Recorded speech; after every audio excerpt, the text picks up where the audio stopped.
Last year, I rode around America.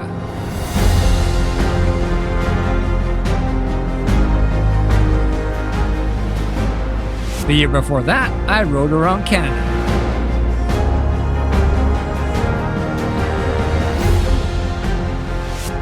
To finish off the North American trifecta, I decided to ride to Mexico.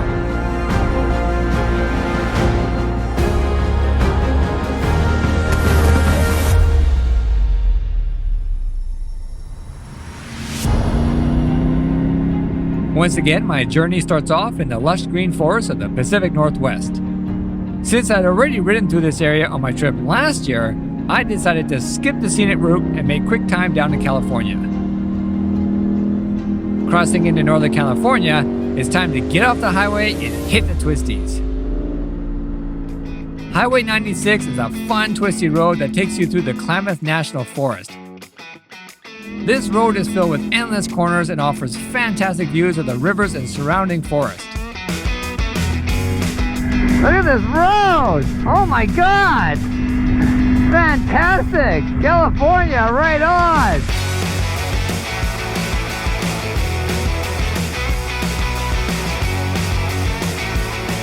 The bike is feeling great and I am having a blast when suddenly I feel a sharp pain in my back.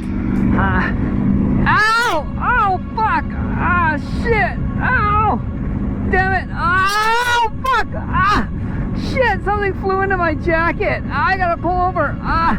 Oh, here we go! Ah! Get the file! Ah! Come on, come on, come on, come on, come on! Ah! Ah! Ah! Ah! Come on, get off me, get off me! Ah, fucking helmet, get off! What the fuck was that? Oh my god. I think a bee or something just flew into my jacket and went down my back and started stinging or biting my back. That happened before. Holy shit. That night at my hotel, I look in the mirror and I count 6 bites. Whatever had flown into my jacket sure did a number on me. The next day, with my jacket firmly done up, I keep riding south via Highway 101 and enter the pristine forested area known as the Avenue of the Giants. Originally built as a wagon route in the 1800s, the Avenue of the Giants is a scenic road that runs through the Humboldt Redwood State Park. Though the park's name comes from the famous German naturalist Alexander von Humboldt, the Avenue of the Giants gets its name from the huge coastal redwood trees that tower over the road. These group of trees make up the largest remaining untouched stand of redwoods in the world, and they looked absolutely stunning. I even had a chance to drive through one of them, and despite the massive hole, the Chandler tree is actually still alive and growing. That feels low. That feels low. Oh, I just realized I called it the Chandler tree and not the chandelier tree. It's not the Chandler Bing tree, it's the chandelier tree. So, from the chandelier tree in Leggett, I'd planned to head south on the coast to ride down to the famous Pacific Coast Highway into San Francisco. This road may not be the Pacific Coast Highway yet, but this stretch of Route 1 leading out of Leggett is fantastic. Loads of twisties and makes for a fun, fast ride down to the coast. Man, California's got some amazing roads for motorcyclists.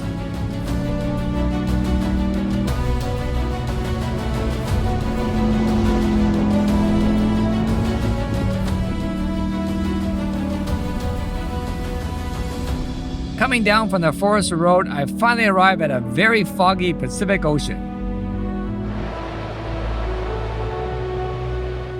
The Pacific Coast Highway is one of the most famous roads in California and is known for its stunning views. We've all seen those amazing photos of Half Moon Bay or the iconic Bixby Bridge, but for some reason, the roads that I'm riding don't strike me as very scenic.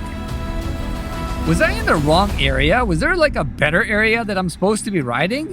I have no idea if this is the Pacific Coast Highway or not. I don't think it is. How can it be on the Pacific Coast Highway, which is along the ocean, when there's land right there? That's not Japan. complicating my search, at several points I take a wrong turn and end up going inland and then having to double back to try to get back to the coast again. So, if you can believe it, I am still trying to find this Pacific Coast Highway, which obviously this is not it. I mean, there's still land on that side. There's supposed to be water. There's like so many iconic scenes, like photos I've seen of that highway, crossing bridges and shit. I just can't believe I can't find it. This happened numerous times, and each time I got more and more frustrated. Eventually, I decided to pull over and try to figure out where the hell I am. Let me see here. Let me see. I'm gonna figure out where the fuck I'm going here. Is this the Pacific Coast Highway? Is this supposed to be scenic? I don't know. The beaches in Oregon look better. That doesn't quite look as scenic as I thought it would. Fuck me. Holy shit! Look at that! A fucking bird went into my bike! Holy shit! Can you see that? There's a fucking bird! Holy shit! I need a stick to get that out of there! I need a stick! There's no fucking sticks! The tiger ate a bird! Oh, poor bird! I hope I don't have fucking bird guts in there. Holy shit! Look at that! A fucking bird! Unfortunately, I never did find the scenic views of the Pacific Coast Highway. I'm not sure if I was in the wrong area or not, but after a frustrating ride, I finally arrived at the Golden Gate Bridge. Whoa, there it is. That's kind of cool looking. I like how it's all covered in fog too. That's pretty cool. The Golden Gate Bridge was built in 1937, and even though it's coming up on 90 years, it still is an incredible feat of engineering. Up until 1964, the Golden Gate Bridge was the longest suspension bridge in the world, and seeing it in person, I am struck at how large it is. It's bigger than I thought. Holy shit. The bridge's two towers are over 700 feet in height and weigh 44,000 tons each. I don't know how heavy 44,000 tons is, but that really seems a lot to me. This structure is humongous. I always thought it was smaller. Man, that's huge. Okay, I'm gonna look at the road. Oh my god, I'm so cold. Where are some of the steep streets? Oh wow, that's pretty steep. Wow, that's pretty steep. I kind of want to go up one of these streets just for fun. San Francisco is a city of hills. In fact, it is considered one of the hilliest cities in the world. And as I understand it, many of these hills are due to the fact that San Francisco sits on a large tectonic plate with many fault lines. This has resulted in a large number of volcanoes forming centuries ago. The hills you see today are actually old volcano cones. Okay, let's see. Oh yeah, look at it, cool! Oh my god, these are pretty steep! Oh wow, they are steep! Oh shit, there's a stop sign at the top here. Oh, that's gonna suck for people driving a manual. Hey. Oh, they gotta let me through, that's nice. Whoa, they are steep! Whoa! That's kind of fun actually. Ay. Oh shit, I got my thing on.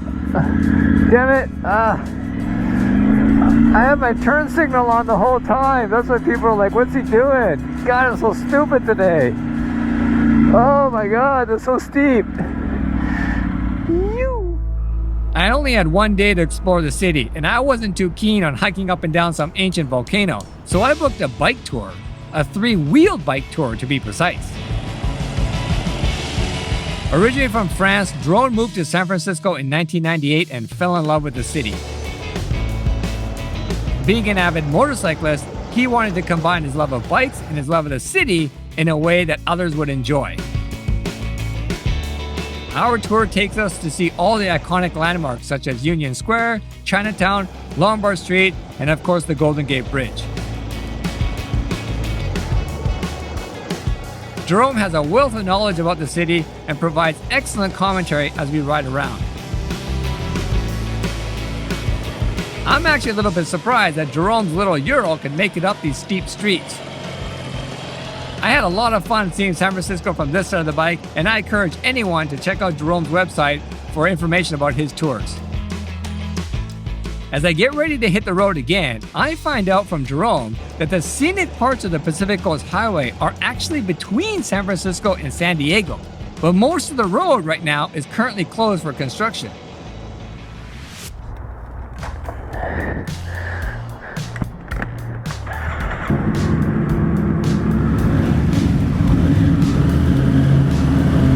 I can't believe how busy San Francisco is. I heard that the population is only like 800,000 people. I thought it was like a city of like millions, 4 or 5 million or something. It just seems so incredibly busy, traffic-wise.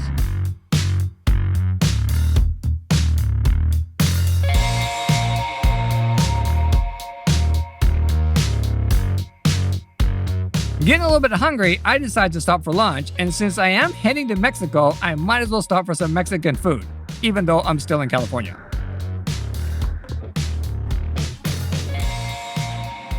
Whatever the name of that tea is, it's really good. I don't know what it's called. I can't remember what it's called. She said something in Spanish, I don't remember, but damn, that tea is good. It's like this red tea. It tastes like cranberries or something, but it's really good. Okay, time for burrito. Okay, what do you do when you're absolutely exhausted and you're stuck on the highway, California highway, and you're going like 10 kilometers an hour? Are we allowed to lane split in California? Like, can I go down the middle of this? Do I have to sit in this traffic or what? I don't remember if California is a legal place to lane split or not.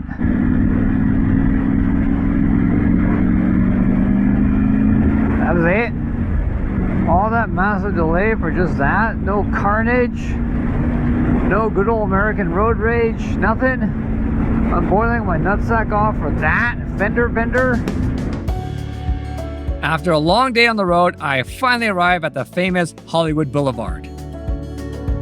Now, I'm not interested in the celebrity aspect of Hollywood, but more interested into the history of the film industry and how it got started.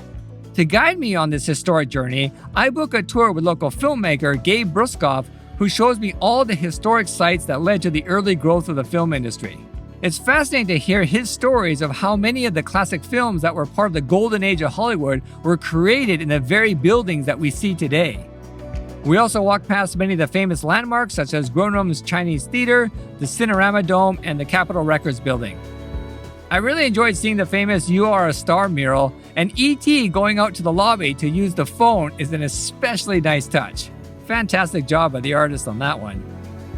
I'm surprised to see that so many buildings in Hollywood have that distinct Art Deco style to them. I didn't realize that that area would be like that, and I absolutely love Art Deco styling, and it really gives that whole area an old Hollywood feeling.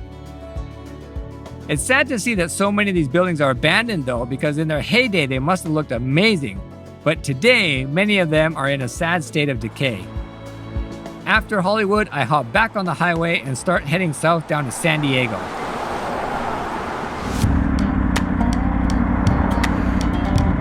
So today, I don't know where to go here. I'm heading down to San Diego, and I hope it's not going to take as long as it did for me to get from San Francisco to LA. I hope, because I do not want another 8 hours. 8 hours! It took me 8 hours! Having said that, what the hell? I'm stuck in traffic again. Man, look at this traffic. We have 1, 2, 3, 4, 5 lanes in either way, and it's jam-packed with cars. Can you see that?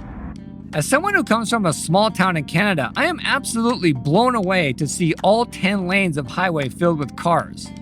I'm sure to people in LA, this traffic doesn't look that bad, but for me, it's quite surprising. It feels like the entire population of California decided to go on a road trip as I crept along the highway. In fact, did you know that the entire population of California is the same as the entire population of Canada? So to me, it feels like the entire population of Canada decided to follow me along on this road trip. I think I can filter though. I saw another motorcyclist come down the middle there, so I think I can, but I'm just not a little bit worried about the width of the bike with the cases on it. I don't want to clip someone's car. Now I can't remember if California is a state that allows lane splitting or not, but eventually I had enough of the sitting in traffic business, and after seeing yet another rider ride past me, I decided to give it a go. See, he's doing it. Okay, I'm gonna follow him.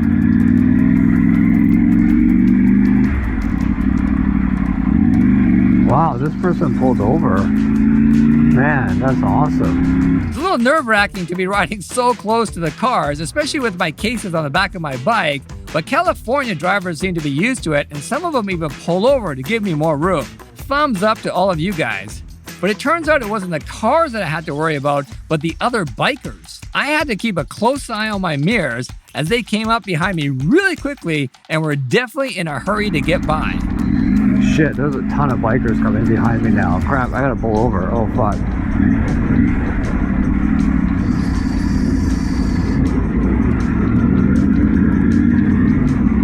Jesus Christ, these guys are nuts.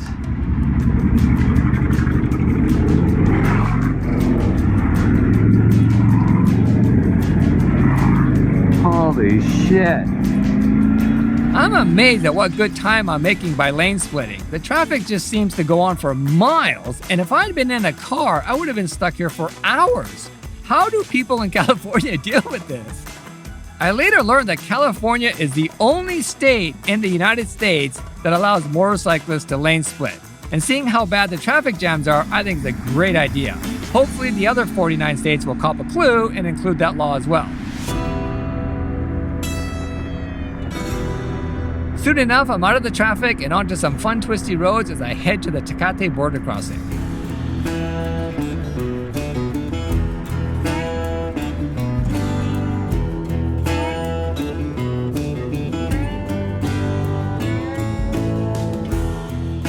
Tecate is a small Mexican border crossing located about 40 miles from San Diego. You know, I realized I didn't look up the procedure for like what I gotta do.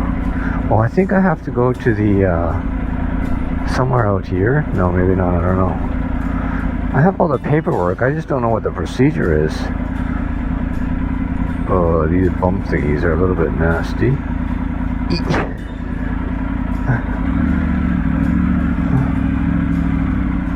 Just stop here. It's a popular crossing for bikers as it's not as busy as the urban San Isidro crossing between San Diego and Tijuana. Okay, that was easy. Yeah. That was easy. Can I park here? Alongside a tourist visa, I need a special import-export permit to bring my motorcycle into Mexico. I don't know. Shit, I didn't look up the procedure. I just looked up all the paperwork that I need. And I've read many horror stories of frustrations in dealing with Mexican bureaucracy, so I'm well prepared with all my documents as I go into their office.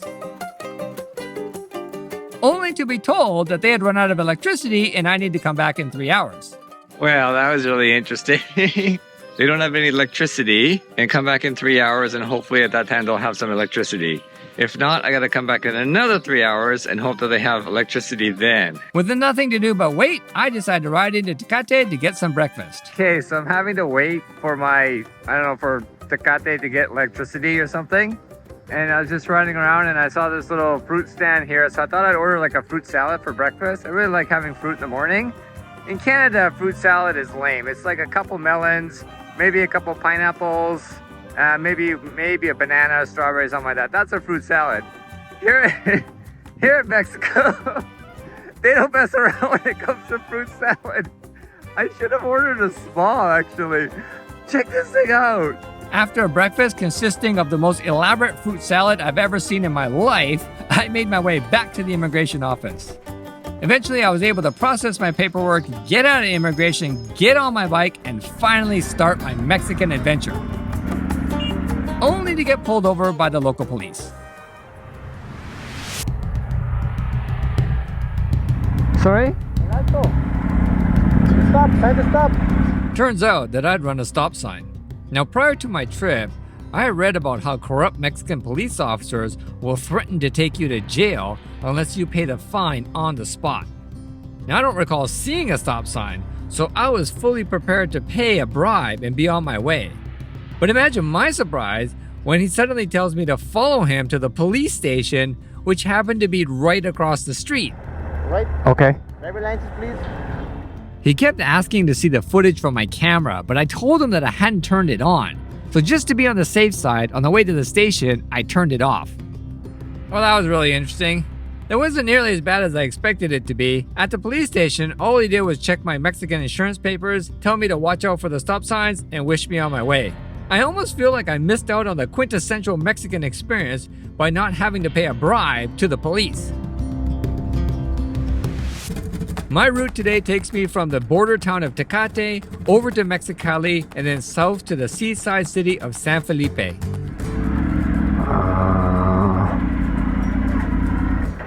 Hello. Hola. How much is it? 46? Okay.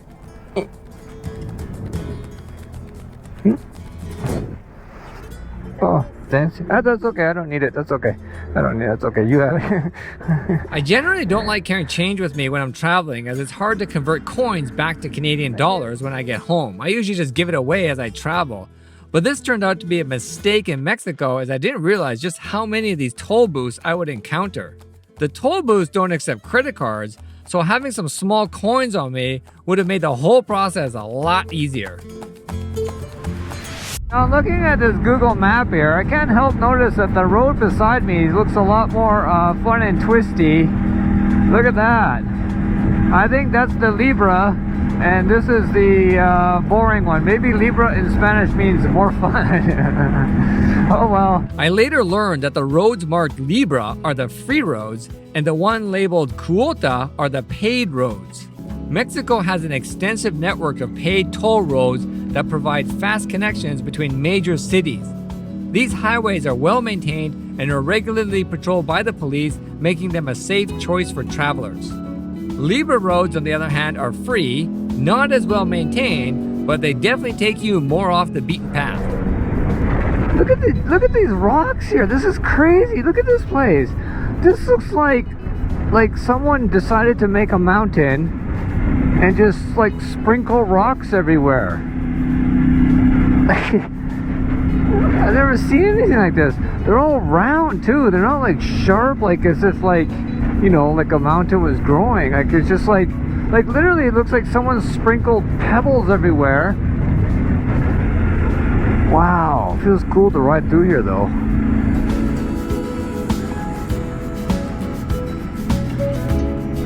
I mean, look at this.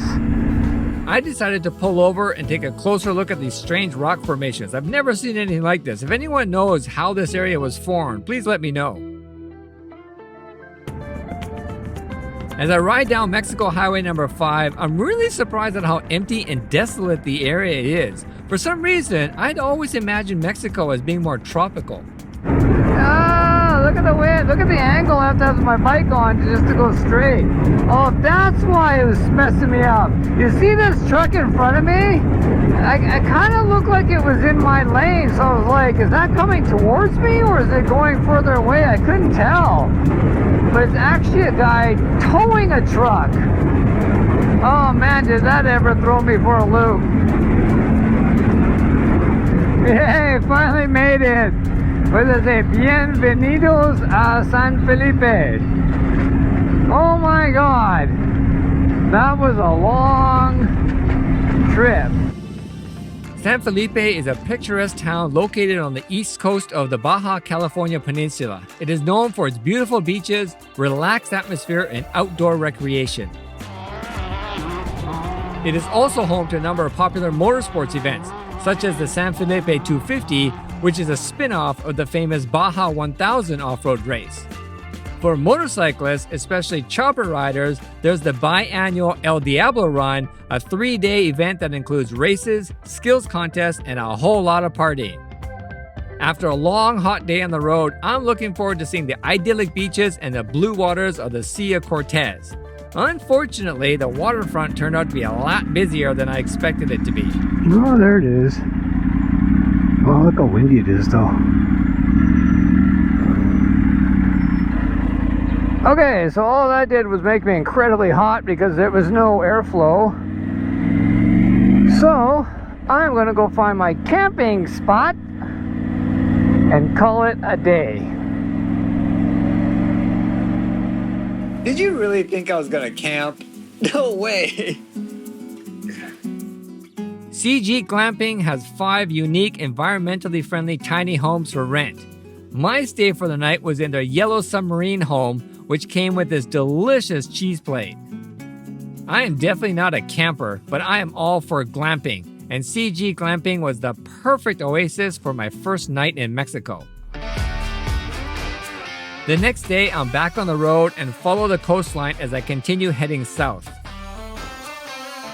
As the Mexican sun beats down on me, I'm tempted to pull over and enjoy the cool waters of the ocean, but I can't quite figure out which area is private and which area is open to the public.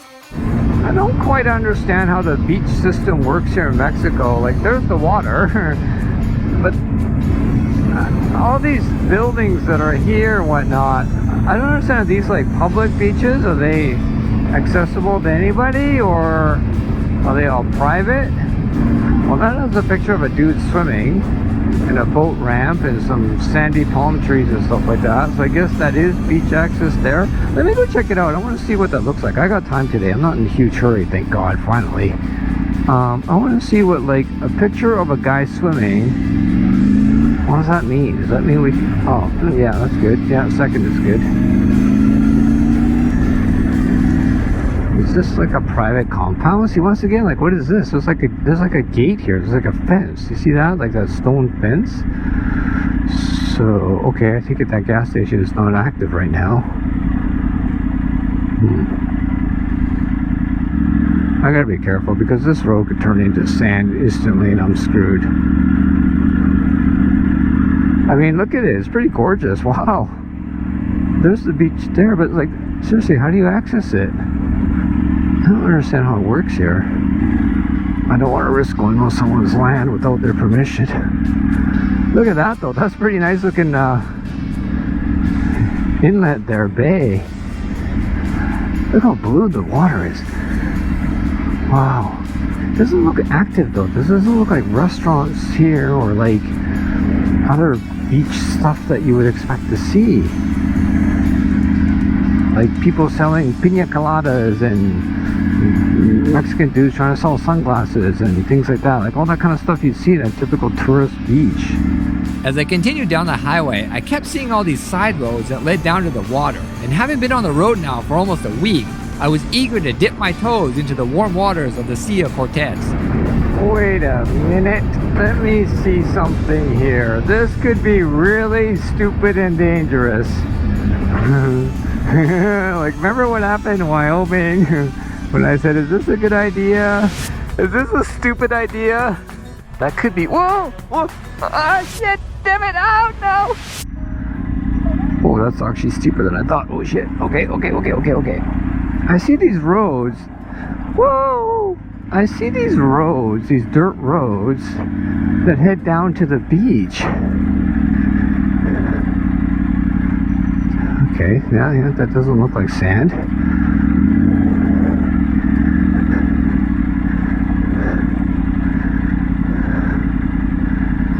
Is this a dumb idea? Oh, jeez, it is sand here. Holy crap. It's like a weird sand. It looks like gravel, but it's sand. I can feel the bike, like the front end sliding around. Oh, crap. Okay, I'm going to stop here because I don't want to go any further, but let's go take a look at the ocean there. This stuff here, look at it. Okay, it's not hard pack. It's kind of, what do you call this? Like rocky sand. Well, I'm lucky I didn't go down.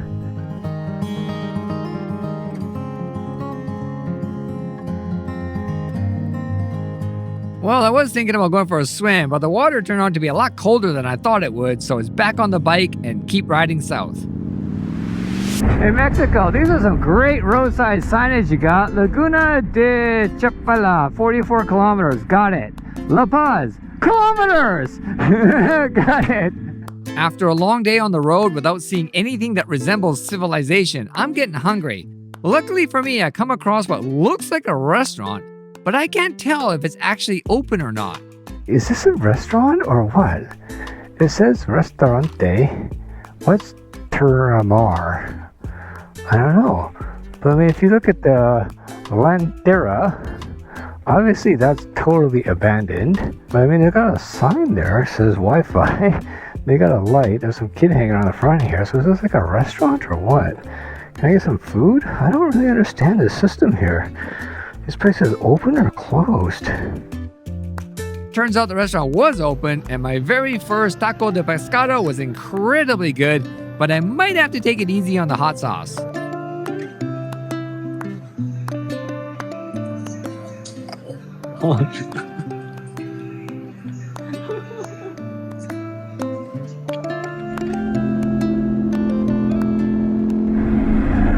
I kind of thought that this highway would be filled with more businesses and stuff like that, and like you have American highways, you know, you see these signs that say like food and gas and all that, and I thought that would be kind of like that, like we would kind of see things along the way, roadside fruit stands or something like that. That's kind of in my mind what I thought. But literally there's like nothing out here. Like, look at this, there's like nothing besides cactus. There's nothing out here. Since there's nothing but cactus to see, I decided to pull over and take a closer look. I've never actually seen cactus this big before, and I'm surprised to see there's so many different types and shapes. I don't know if you can see it or not. The GoPro doesn't ever show distance too well, but just between those two hills right there, I see a patch of blue ocean. At this point in my trip, I've been on the road for about a week and covered close to 1,800 miles. I need a couple days rest, so I booked a beachfront bungalow in the coastal town of Bahia De Los Angeles. And I probably totally pronounced that wrong. This remote settlement on the west coast of the Gulf of California is a popular spot for sports fishermen as well as divers who come out to see the whale sharks.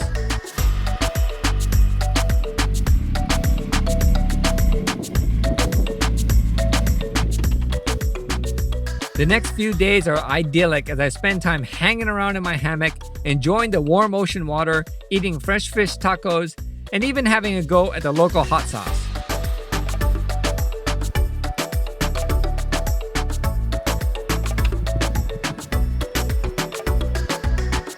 All too soon, it's time for me to leave this coastal paradise and head back out on the road. I think this place might be the most relaxing place I've ever visited in my entire life. It's so peaceful and calm here. You just want to sit there and hang out on the hammock and do nothing. I could seriously pursue my lifelong dream of becoming a professional hammock person here.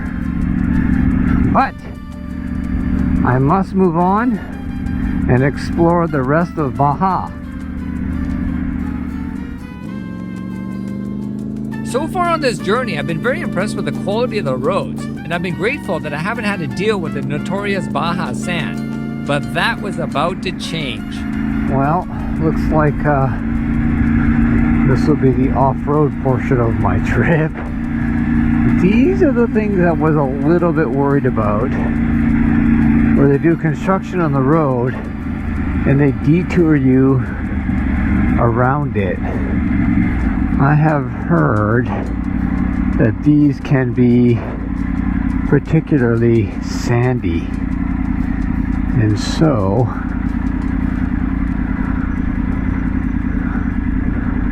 I want to oh Jesus Christ, I can feel the bike just moving like crazy around me. Oh my God, don't like that feeling at all. Don't like that. Oh, Jesus Christ. Oh.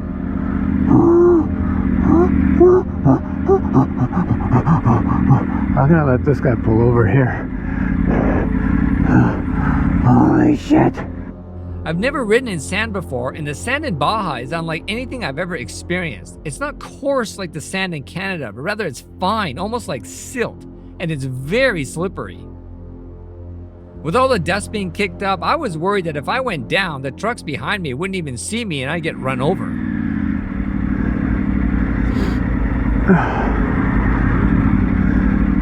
I can't see a damn thing. Holy shit. Maybe if I go not towards the edge, more in the middle. Oh god. Is this stuff like the more grippy stuff? Nope.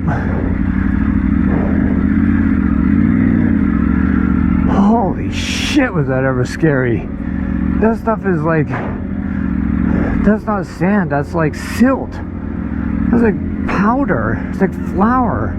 It has no grip whatsoever. Oh my god.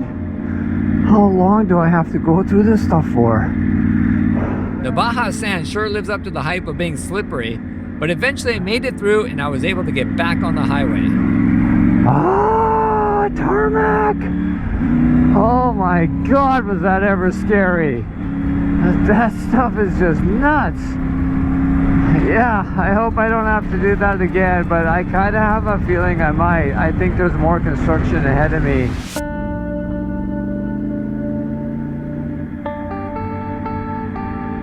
I soon arrived in the small town of San Ignasio, which is known for having more palm trees than people, and it's the perfect spot for a lunch break. San Ignasio may be a small town, but it has a very interesting history. It was founded in 1706 by the indigenous people called the Cochimi and discovered by Jesuit priests in 1728 who decided that the fertile land would be a great place to build a mission. And there it is. That's the mission that I've seen in so many other videos. Well, it looks pretty cool. One thing I've noticed about eating in Mexico is you never eat alone here. Inevitably, someone will join you. Let me show you. So I've got this little guy right here. I got this little guy. This little guy right below me. Oh my god, you're so cute. I've got this cat over here. Where's the cat? Oh, where's it going this side now? Hey buddy. Look at this cat. Look at this cat. Gorgeous. Like a Siamese looking cat. Yeah? Aren't you cute? The mission San Ignacio de Cadacaman, yeah, not sure how I pronounce that either, was founded by Jesuits, but the actual church was built by Dominican priests, and that's why it's visually different from other missions in Baja. Boy, this place has a really chilled out, relaxed vibe to it. Could be because there's nobody here. I guess tourist season hasn't really started yet. Maybe next month it'll start and get busier. It does seem to be a little bit kind of geared towards tourist town. But right now, I mean, it's nice and mellow. Look at these great looking restaurants. See, that looks like a restaurant. That looks like a proper restaurant. I can tell that that's a restaurant. Well, look at this. I need to plug something in. We have a wall of socket. And it's like a coffee shop here. That actually looks like a proper coffee shop. Yeah, that's nice. I like this place. It's kind of cool. After lunch, I hit the road again and continued riding south along the stunning Baja coastline, soon arriving in the town of Loreto. Long before all the resorts and pristine beaches and all the fat tourists walking around, Loreto was called Concho, a simple and peaceful home for various Mexican tribes, including the Cochimis and the Guaycuras people. Probably mispronounced that as well. Historians believe that Loreto is the oldest human settlement in the Baja California Peninsula and estimate that people were living here over 12,000 years ago. Pretty amazing. Loreto was also the first Spanish settlement on the Baja Peninsula and today is a popular tourist spot due to its warm climate, many ocean activities, and the historic vibe of the city. It really is a pretty amazing looking city actually. From Loreto, a popular ride for ADV riders is a road up to the Mission San Francisco Javier de Vigibuyan. I have no idea how to pronounce that. It's called Mission San Francisco, something or other. I'm sorry, Mexicans, I have no idea how to pronounce your language. While riding up to the mission is paved, if you keep going, you can ride off-road all the way down to Highway 1. However, I was a little concerned about the sand. And after hearing this comment that Dork in the Road made on his video, I had real fears about riding this road. This is not something to come in and do if you've never done sand before, if you have no sand experience or very limited sand experience. Now, other than the brief road construction detour that I took earlier, I don't have any sand riding experience. And the last thing I wanted to do was drop a 500-pound motorcycle in the middle of nowhere in some sand. So I decided, hesitantly, to err on the side of caution and stay on the paved road. I really should just be riding a Harley if I'm going to do that. But as I reached Highway 1, the idea of if I could have made it or not was still gnawing at me. It really bugged me. So I decided to ride up to where the dirt road joins Highway 1 and just to go in a bit to see if I could have ridden it or not. Turns out, I made the wise decision not to ride it. Okay, so here's the deal. This is the back end of where I would have come out had I taken the off-road section after the mission. But I am just kind of curious as to what the road is like. And okay, yeah, immediately scary. Got it. Okay, I think I made the right decision. Now I will say my bike suspension and tires are set up for road right now. I haven't changed it for anything because I didn't know how far I was going to go in.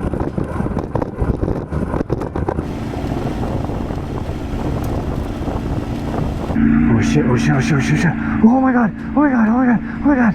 Okay, what the hell? Oh my god.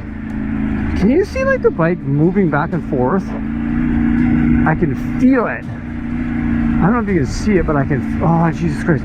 Okay, okay, okay, okay, okay, okay, okay, okay, okay, okay, okay, okay, alright, oh my god! That was so scary. Okay, I found the. Oh, I turned my bike off. Okay, that is some sand. Look at that line. Can you see it? Yoo, yoo, yoo, yoo.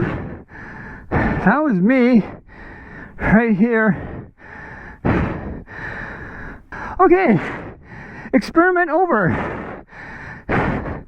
That was, that's all I needed to know. Now, the other experiment starts with, can I lift this freaking bike? Let's find out. Uh-oh. Uh-oh. That's not, oh, come on. Oh, I know. I gotta put the kickstand down. Kickstand on this side. Looks like some broken parts underneath there. Shit. Okay.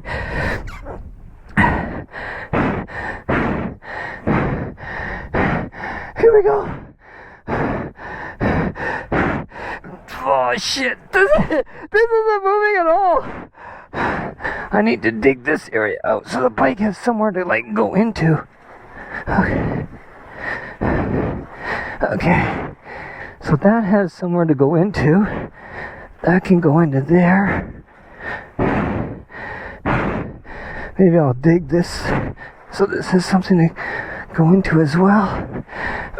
My buddy gave me an entrenching tool, one of the ones in the military, but I didn't have room to store it, so I left it at home. I really would have liked to have had that right now.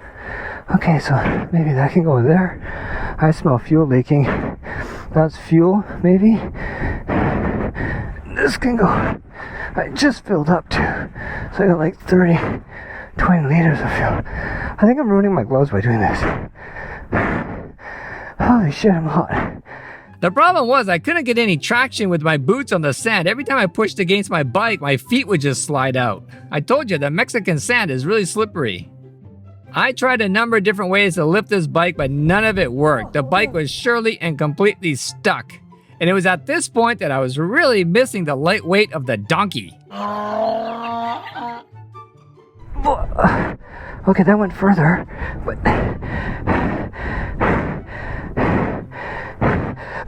Oh my god, it doesn't move at all. It absolutely doesn't go past this point. Let's think here. I kept alternating between digging out the sand, trying to lift the bike, dig out some more sand, trying to lift the bike, and then finally, after one last push, I was able to get the bike upright. Just in time, too, as a large truck came barreling down the road. Yes, I got it. Oh my god. And there's a fucking truck coming.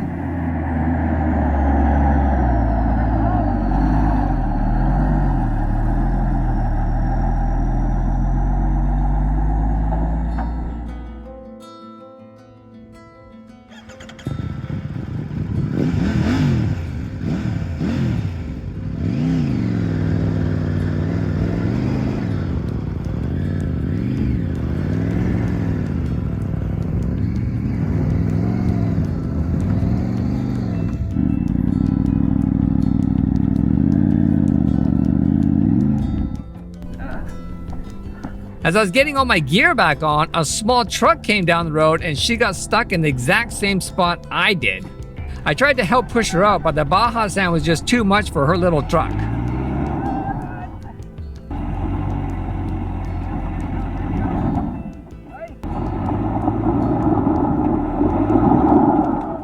You want water? I heard her say casa and aquí, so I'm guessing that her house is somewhere close by. I wished her all the best and was on my way. Damn, this stuff got slick quickly. Oh my god. Look at this. My tire's like this and yet it's going straight. I think the worst of the sand is Gonzo. I think I can pick up a bit of speed. What an awesome feeling it was to be back on the highway. Time to give it some beans and get to my destination for the day.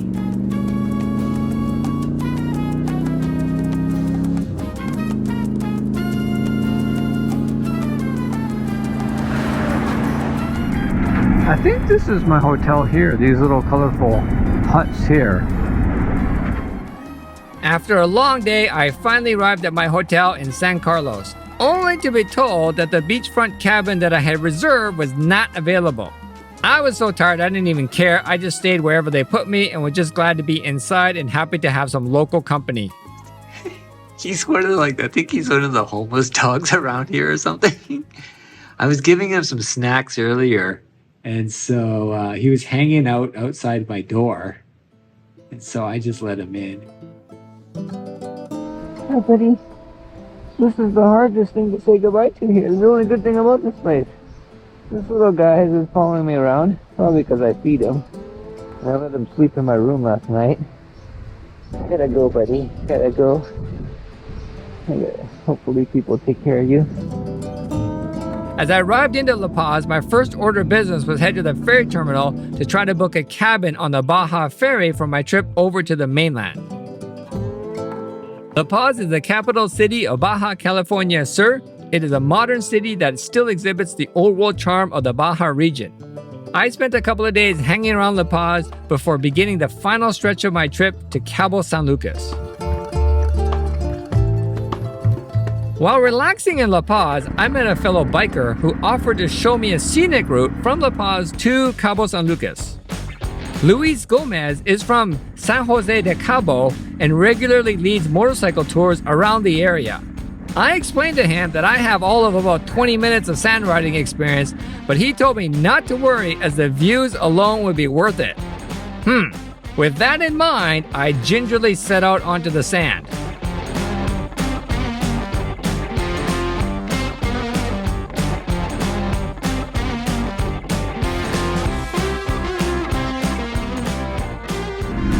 Oh, this is some deep sand, and a car is coming at the same time. Awesome, awesome. I'm just gonna fucking goose it. I'm gonna fucking goose it.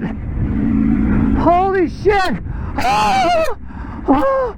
Oh! Oh! Oh! Oh! Holy shit! Oh! After my heartbeat returned back to normal, we set out again.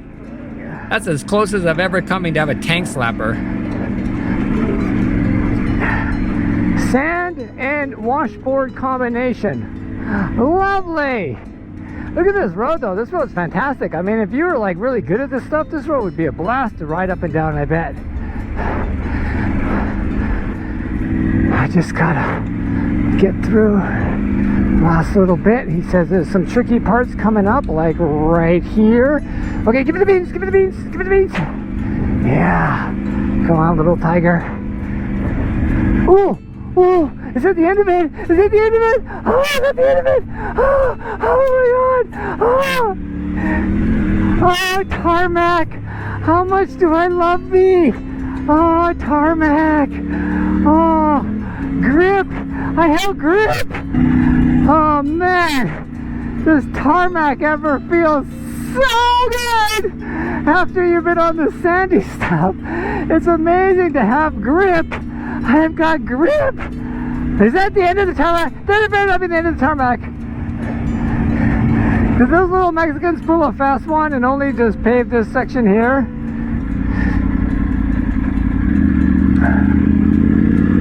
Oh. Oh, you sneaky little Mexicans, you got me all excited and now we're back to the sand. Oh my God. They give you a little bit of hope. It's like when they bring hot salsa to you and they're like, oh, it's not that spicy. So you put a big dollop on your shrimp taco and then suddenly your mouth is on fire. And they're laughing in the back in the kitchen going, ah, look at that gringo drinking water. Even though I was concentrating pretty hard on the road, I gotta admit that Lewis was right and the views were amazing.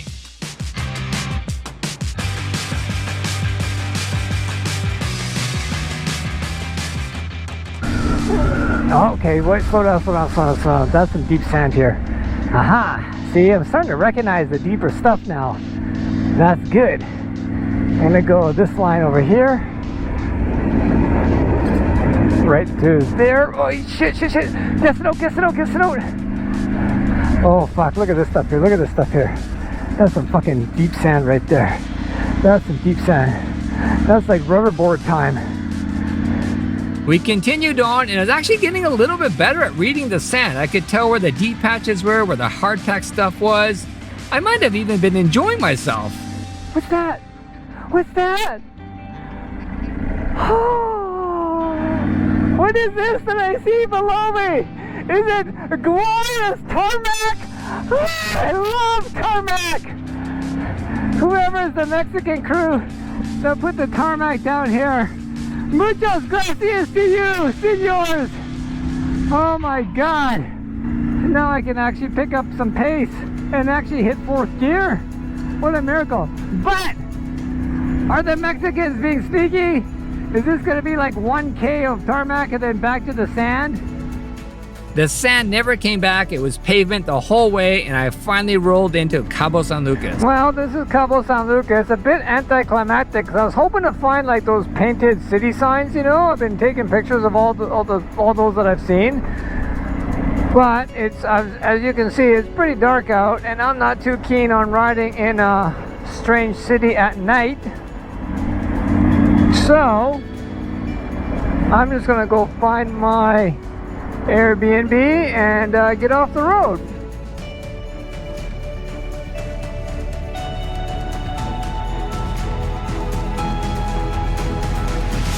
Though my trip to Baja may not have had the cinematic ending that I was hoping for, it was the nuanced moments that I found most memorable. The open landscapes, the historic architecture, the calm blue waters of the Sea of Cortez, the friendly street dogs, delicious food, countless toll booths, unexpected topes, and the copious amounts of sand. Perhaps the extraordinary isn't always in the spectacular, but in the rhythm of the road and the simplicity of the ride. In the end, it's the unremarkable that sometimes makes the best memories, and Mexico certainly provided me with a lifetime of new ones. Now, all I had to think about was how was I gonna get home? Ah, shit!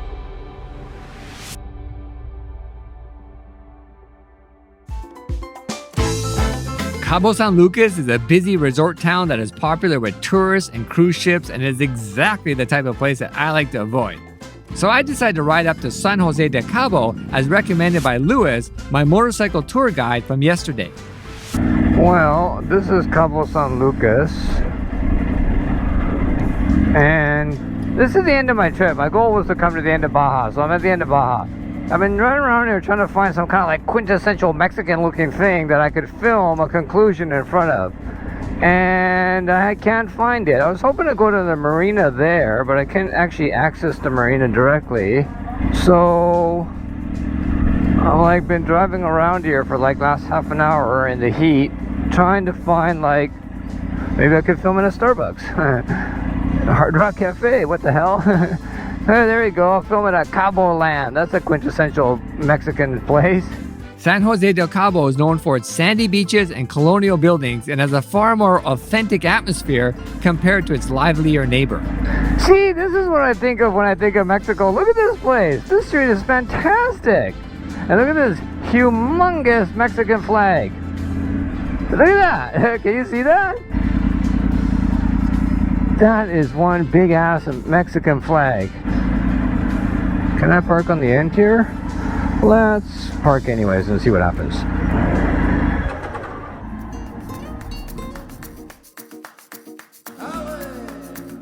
I actually wanted to spend more time here, but I already booked a couple of days rest in the town of Toto Santos, so it's back on the bike I go.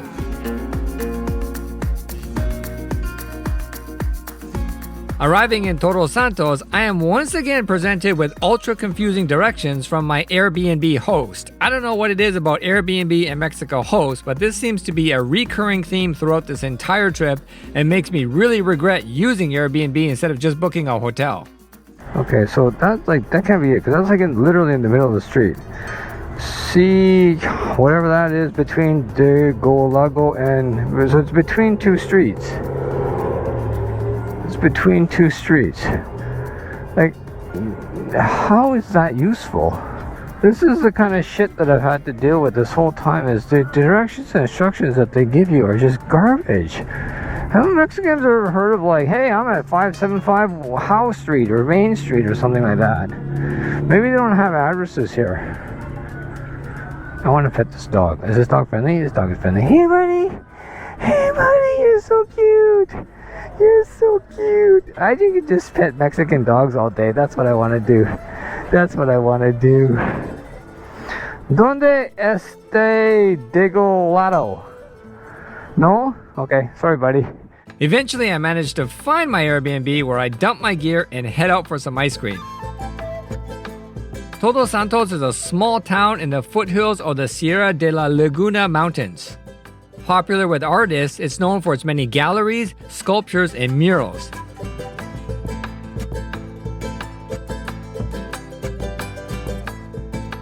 The Hotel California is a popular tourist attraction, even though it has nothing to do with the famous song. In fact, the band tried to sue this hotel to try to change their name.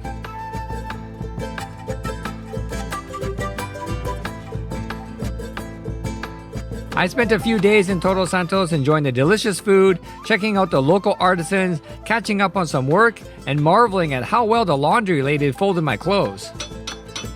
At this point, I started to think about my ride home. Rather than just turn around and do the same route back, I decided to head back to La Paz, catch the ferry to Mazatlan, and then ride across mainland Mexico to visit my sister in Houston, Texas. As I leave Toto Santos, Google Maps decides that I need more sand riding experience and routed me down the most convoluted way possible of getting out of town. Thanks, Google engineers! I soon arrive at the port in Pichalingo where I would board the ferry for Mazatlan. Since I'm leaving Baja and heading to the mainland, I have to clear my bike through customs. And this involves getting my papers stamped by a bunch of different officials. But strangely, it's up to me to try to figure out who to see next, as none of the directions from the staff are very clear. In fact, every time I asked the staff, like, where do I go next, their response was, see! Once I had all my paperwork stamped, I pretty much was left alone to then try to figure out how to actually get on the boat. Where do I wait? Do I just wait here? Is there some place where we're supposed to load? I'm a little bit surprised at how freely I'm able to ride around this area, considering that back in Canada, these kind of places are usually pretty restrictive as to where you can go. I don't understand. What am I supposed to do here? Do I go on the boat? But the boat doesn't leave for another, like, 6 hours or so. Let me see if I can ask... Huh? What? Did you guys get that? That dude pointed at his hat and then pointed in that direction. What in the world could that possibly mean? Let me see if I can go ask that dude. I'll try to use some Google Translate to see if I can figure out where the fuck I'm supposed to park.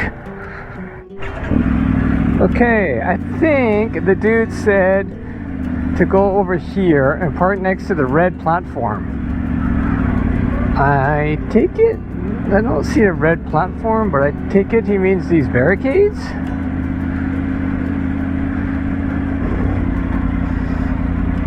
I think he means here? I guess that's my boat. I can never figure out what the tapping of the head and pointing at the building meant, but eventually it was time for me to board.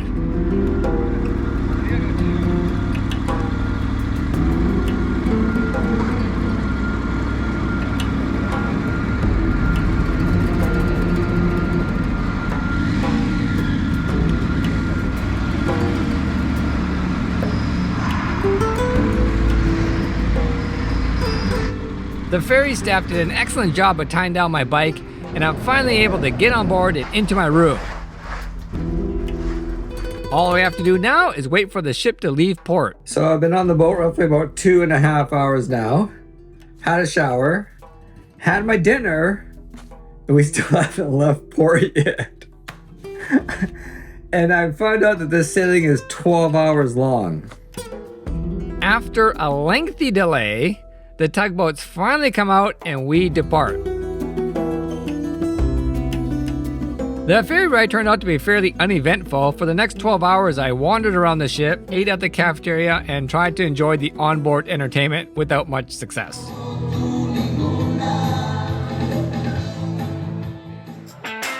The next morning, we arrived at Mazatlan, and after another lengthy delay, we were allowed to deboard. Now, once off the ferry, I'm eager to get going as I have a long day of riding ahead. Later, bro! That guy's riding from Edmonton to Mexico City. My destination for today is the city of Durango, and this time I decided to take the Libra Road instead of the Cuota Road. Espinazo del Diablo, which translates to the Devil's Backbone, is a scenic mountain road that is well known amongst motorcyclists for its many hairpin turns. And with a name like the Devil's Backbone, you know it's going to be good. This road connects the coastal city of Mazatlan to Durango, and even though it's not very long, it can take up to 7-8 hours to do the whole thing just due to how twisty it is.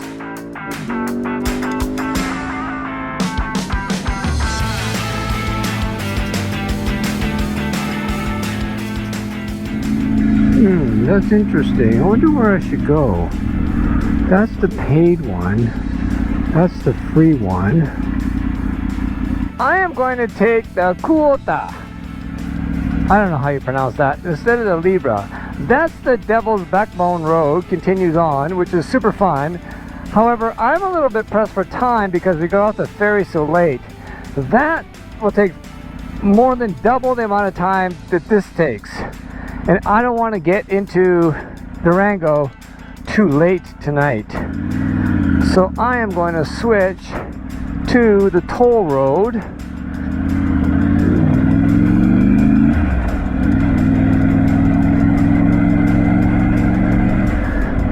Which is this one here. Highway 40D is the Cuota, or the toll road, and with 115 bridges and 61 tunnels, it is one of Mexico's greatest engineering feats. Unfortunately, they forgot to install light bulbs in some of the tunnels because they were incredibly dark. Holy shit, that's dark. I can't see in here. Holy crap. There's no light in here.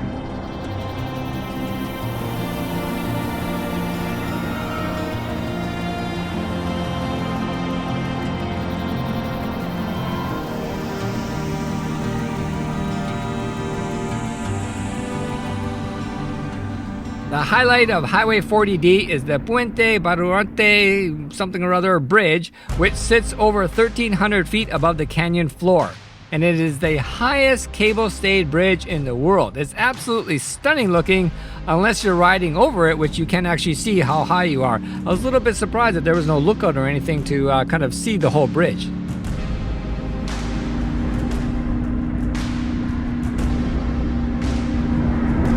Yikes, it's dark. No light in here. Why don't they put a light in the tunnel? After riding through a lot of tunnels and over many bridges, I finally arrived in the city of Durango and am able to check into my hotel and get ready for my final day in Mexico tomorrow.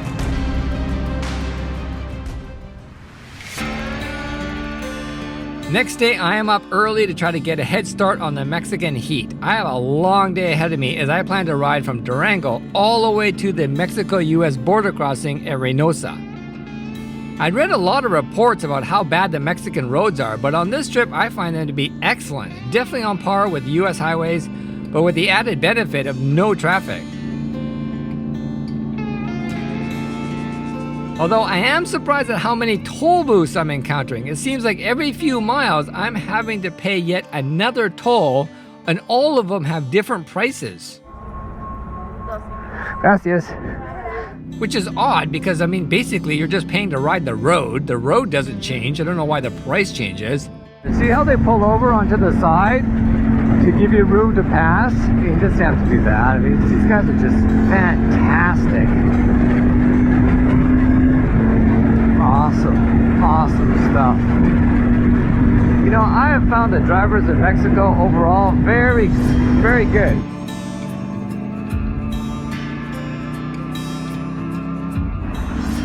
Despite the many toll booths, I am making great time. And of course, being that I'm Canadian, I have to stop for snacks at Tim Hortons. One thing I do like about riding in Mexico though is the relaxed attitude towards traffic laws. There was no way I was gonna wait in this traffic jam with temperatures approaching over 35 degrees. I soon arrive in the border town of Reynosa, and the first thing I have to do is clear my bike through customs. I think this might be it here. Customs and immigration. Look for it until the line clears. I gotta get my paperwork out. I need to get it stamped, I think. That was a lot easier than I thought. I basically went, that dude, he checked my VIN, said, okay, you're good to go. Went in there, guy looked at my papers. They don't look at all the papers I have, which I was kind of surprised at. They just look at like one of them. They're like, yeah, good, stamp my passport, and that's it. Clearing my bike through customs is actually the easy part.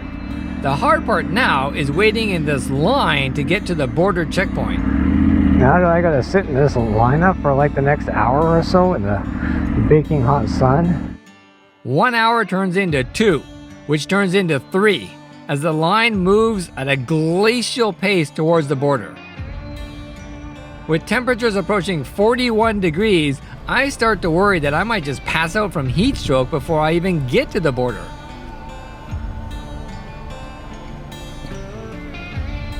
After 3 hours of being roasted in the hot Mexican sun, I finally arrive at the border checkpoint, and a few quick questions later, I am cleared to enter the land of the free. Hi there. Got my passport? Yes. Sorry, it's a little wet. A little sweaty. Canada. I'm in Mexico. Motorcycle road trip. Okay. Thank you very much. Thank you.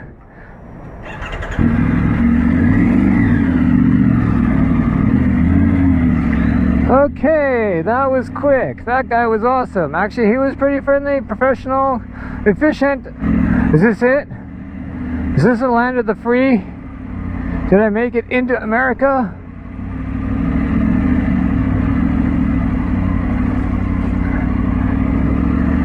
I think I'm in America. Hopefully I don't get shot. No, just kidding. Holy shit, that took a long time. I didn't realize Texas was so tropical, like the palm trees. I always associate that with California. Actually, I have no idea about Texas. I don't know anything about it. All I know is it's a very large state. They like George Bush. That's about it. Didn't know it was so California looking. At this point, I seriously need to cool down, and what better way to do so than at one of America's finest eateries?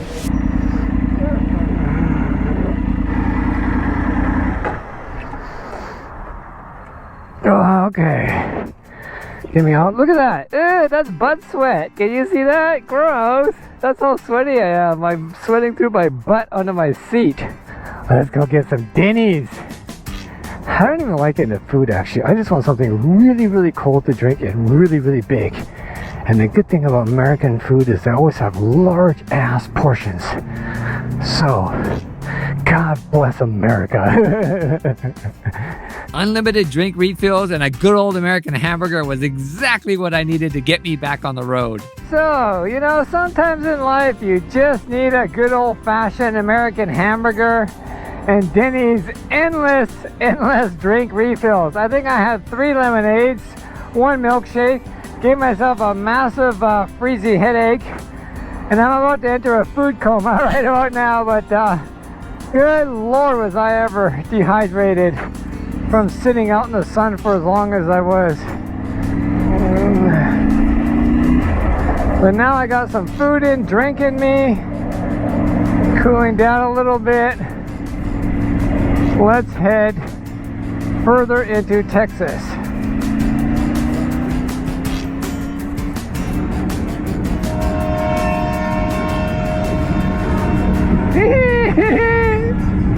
That's awesome! I love it! I instantly turn into a 5-year-old little boy whenever I hear a train horn. I was surprised to find out that Texas is actually hotter and more humid than Mexico. I was roasting in all my gear. My ride across the Lone Star State consisted of sweating in my helmet, stopping for breaks, and then sweating in my helmet again. I cannot believe how hot it is here in Texas. I keep having to stop like every, I don't know, half an hour or something like that. I stop, have a bit of a drink. I think I'm feeling refreshed. Get out on the highway. Within 10 minutes, I want to stop again. It's going to take me hours to get to my sister's place.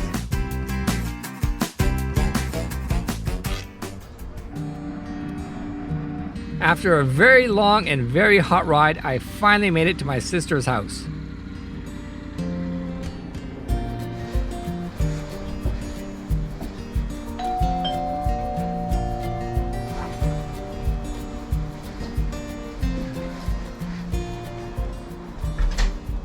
Hey buddy, what's up?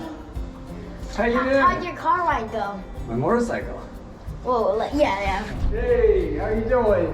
Hey, good to see you. Good to see you. How's it going? Good. Come on in. I spent the next few days relaxing with the family. My nephew helped me wash the bike, while my niece introduced me to the fantastic desserts at Chiller Bees. What flavor did you get? Lemonade and watermelon. And then we all went out to the local game center.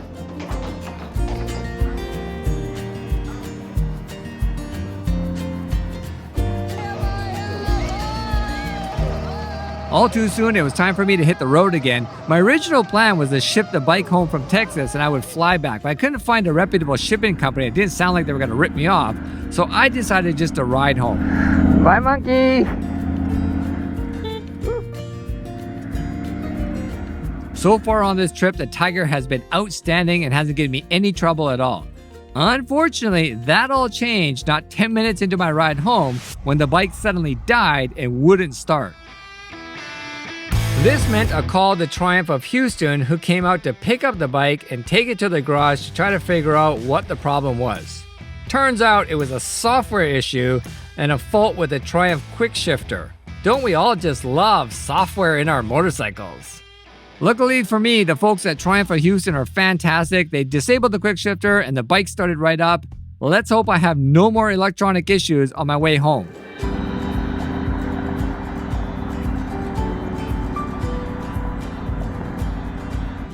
I'm pretty eager to get going at this point because I have a 2,500 mile trip home all on the highway.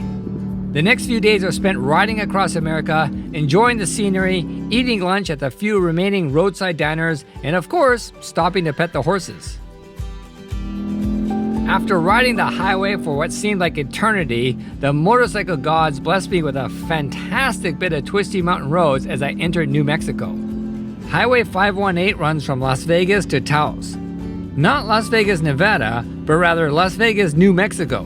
Don't get those two mixed up when you're planning your holiday, otherwise when you arrive here, you're going to be in for a big surprise because this place only has a population of 13,000 people.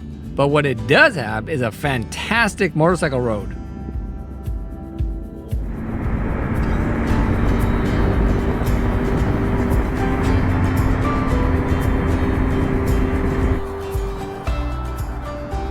Eventually I make it to Washington and I'm greeted with the two things that are inexplicably tied to this state: rain and traffic.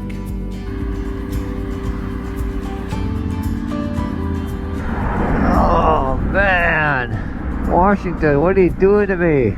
Is Washington trying to prevent me from catching this ferry? First, it's rainy, cloudy, miserable day. Second, endless traffic jams. You know, I just had a thought. It's pretty windy today. It's been windy all day today. And sometimes when it's windy, they actually cancel the sailing because the seas are too rough. And this particular boat is older than the BC ferries, the one that goes between Vancouver and Victoria.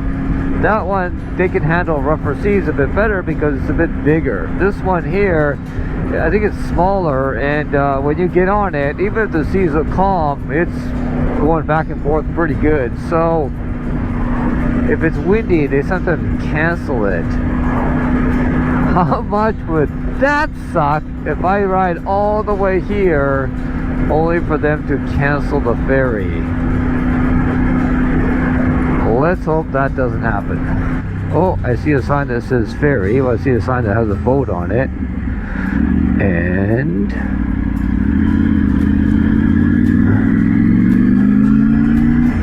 oh God, I hope I can get on. This is it here. Passenger and vehicle. Oh, let's cross our fingers. Let's hope they have space.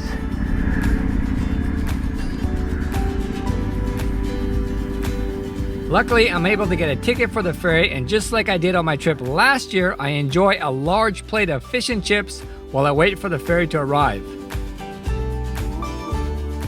Soon enough, the ferry arrives and I'm on my way back to Canada.